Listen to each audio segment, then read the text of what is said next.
Hello students, welcome back once again in the civics class of standard 10. So my dear students, I hope you are keeping well and studying your lessons. You are preparing for your board examination. So today I am here with the lesson the Union Parliament, the civics chapter of your book, the first lesson. And in this chapter, basically, we have to do the meaning of the federal setup, about Lok Sabha, Rajya Sabha, power and function of the Union Parliament. So let's start. So first of all, I am going to discuss about the meaning of federal setup and its importance. So students, you see, federal system of government. What is federal system of government? First we should know. Though you should know that this particular word federation has nowhere been used in the constitution. We can't see this, but India has a federal system of government. So what is that? We should remember that all the administrative powers are divided between the central and state. So administrative powers are divided between two parts. One is in the central and another one is the state government, and both are supreme within their respective spheres according to our constitution. It means that neither the state governments are the agents of the central government, or nor they drag any authority from it. On the other hand, we can say that both central and state government draw their authority from the same constitution. So that is known as the federal system of government. So we should know that what is the importance of it. As we know that in the last year only, India is a large country with 28 states and 9 union territories. Earlier it was 29 states and 7 union territories. Last year only it has been made 28 states and 9 union territories. So it is not possible to for the Indian federal system for the states to break away as a separate unit from the Union of India. So this is essential to maintain the unity and integrity of our country. Next, also we can say that this is the only system which is suitable for a country like India. Why? Because we know that this is the utmost importance of India to save. Actually, it can only save India from the separatist forces. Next, it is also there is a division of legislative and administrative powers between the union and state government. So none of them could violate the limitations imposed by the constitution. So whatever the limitations have been imposed by the constitutions, because the legislative and administrative powers have been divided between union and state government, and none of them can violate that. Next, the states have been given the right to participate in the functioning of the government. You should remember that India has a bicameral legislature. What do you mean by bicameral legislature? Means it has Lok Sabha and Rajya Sabha. Next, no system of federation can be successful unless both the union and the states have adequate funds. So we know that without financial resources, no system can be successful. So you should remember that our constitution has made several provisions for the distribution of the revenue or the taxes between the state and the center, and this distribution ensures that equitable distribution of the financial resources between the two units. So we can understand that federal setup refers to the two units, that is, one is center and another one is state. Okay, so next we have seen the federal setups and its importance. Now we will move to non-federal or unitary features. Sometimes question may come that how can we say that our constitution has a non-federal or unitary features. Now first point is strong center. It means that our constitution provides a strong center, and the division of power has been done, like 97 items have been included in union list, 67 in state list, and 47 in concurrent list. Concurrent refers to both the center and the state have the power to control. But you should remember that central government enjoys the overriding position. Next is a single constitution for union and states. Very, very important point. We all know that even if we are divided into union territories and states, but we have one single constitution. So the framers of the constitution and provided single common unified constitution both for center and state. Next, flexibility. So our constitution is actually flexible. On other words, we can say that amendments to the constitution can be made only with the consent and approval of the unit. So in the parliament, 2/3 majority, the amendments of the constitution can be possible. Many times since the beginning, many times the constitution has been amended. Next point is single citizenship. So single citizenship refers to that the Indian constitution provides single citizenship. That means whether you are in a state or in an union territory, we are ultimately called as a citizen of a country. We don't have a double citizenship. We have single citizenship. One nation. Next, inequality of representation in the Rajya Sabha. You should remember that our constitution does not give equal representation to all the states. So, representation the various states in Rajya Sabha on the basis of their population. Actually, it happens on the basis of the population. The representation in the Rajya Sabha has been decided. And also we know that 12 members, we will read later on that how many members are nominated by president, who are the elected members, everything we will read in detail. Next unit. Next, existence of union territories. You should remember that it is very clearly that unitary character of the Indian constitution is the existence of administrative units known as the union territories. These units actually are directly governed by the central government and do not enjoy any independent powers or autonomy. You remember that union territories do not enjoy any independent powers. They are actually directly controlled by the central government. Okay. So now we will come to the next segment, that is the Union Parliament or Lok Sabha.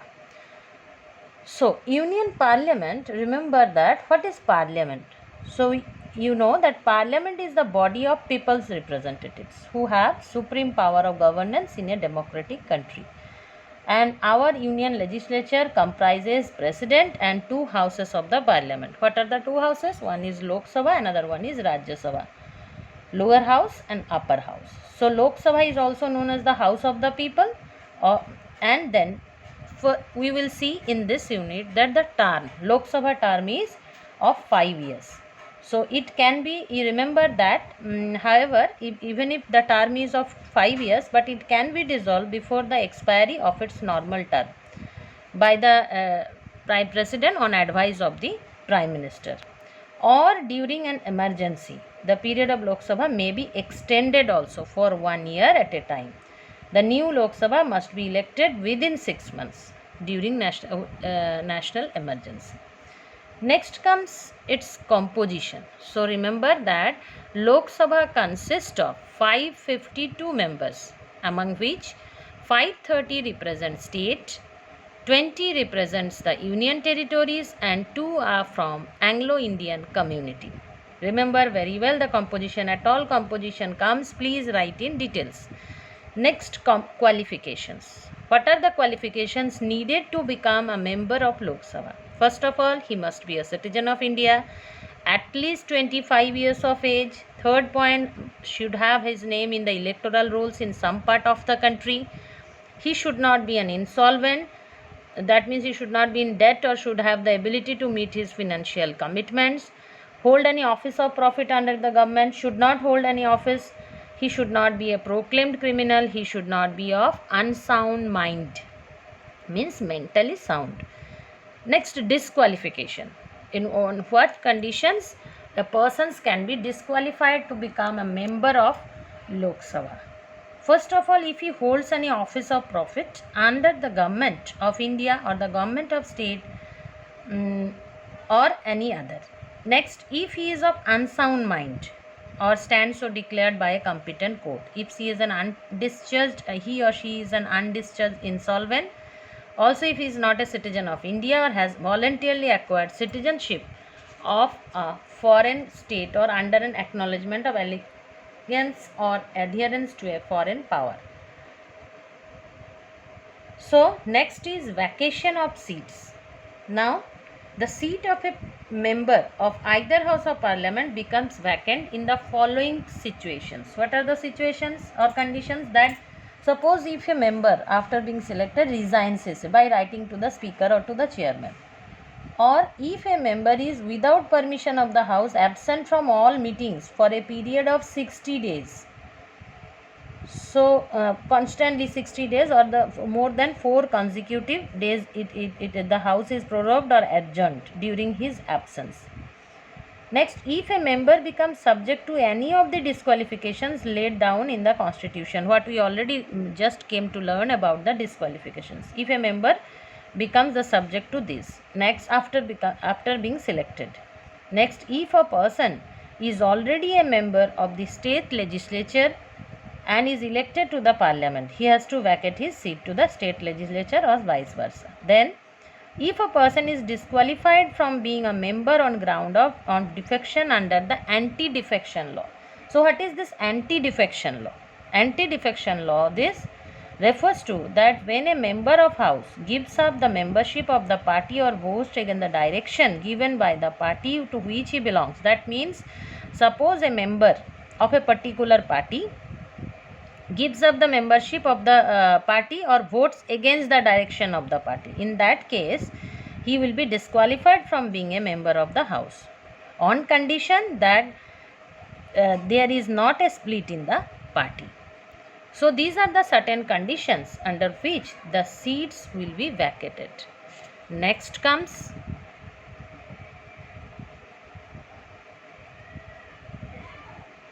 parliamentary procedures. So, here we will come to know about several parliamentary procedures which are as follows. First is session. You should remember that President summons each house of the parliament. Now, each house shall meet, remember, at least twice a year, and the interval between the 2 consecutive sessions shall be less than 6 months. Twice a year, and duration interval between the 2 sessions shall be less than 6 months.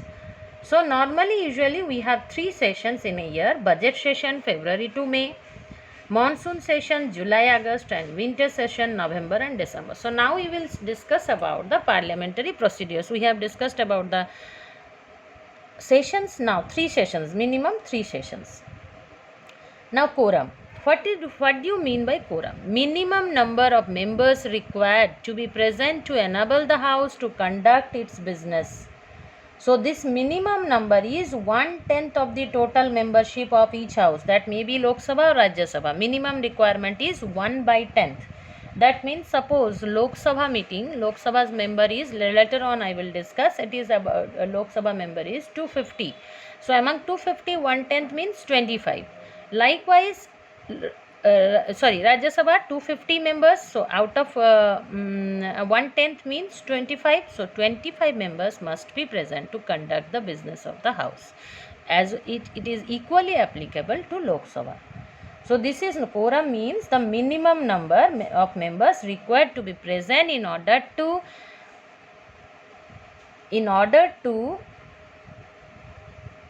enable the House to transact its business. Now, next comes question hour. So, the first hour, remember, first hour on every working day or every working day, first session working day of the Lok Sabha is reserved for asking questions, unless otherwise it will be decided by speaker something else. And this hour usually starts at 11 am, is known as the question hour. And you remember that this is at this particular moment, the right of the members to ask questions from the government is known as interpellation. So, there are 3 types of questions can be asked. One is stayed question, second one is unstayed question, and third one is short notice question. So, what is stayed question? So, stayed questions are those which a member wishes. Remember, stayed questions are those which a member wishes to have an oral answer on the floor of the house. Oral answer. Unsteered questions to which answers given are in a written form. No supplementary questions can be asked after that. Then short notice questions is of urgent importance. Those are means putting all other affairs. Short notice, such questions are asked with a short notice, shorter than of 10 days. Any matter of important, immediate, urgent importance. Those are short notice questions. So remember, steered questions, oral form, unsteered, written form, and short notice questions are of urgent importance. Next point is their 0 hour. So what is 0 hour? The 0 hour refers to the period which begins at 12 o'clock, soon after the question hour, and continues till the lunch break, which begins at 1 o'clock. So during the 0 hour, members raise all types of questions without any permission or prior notice.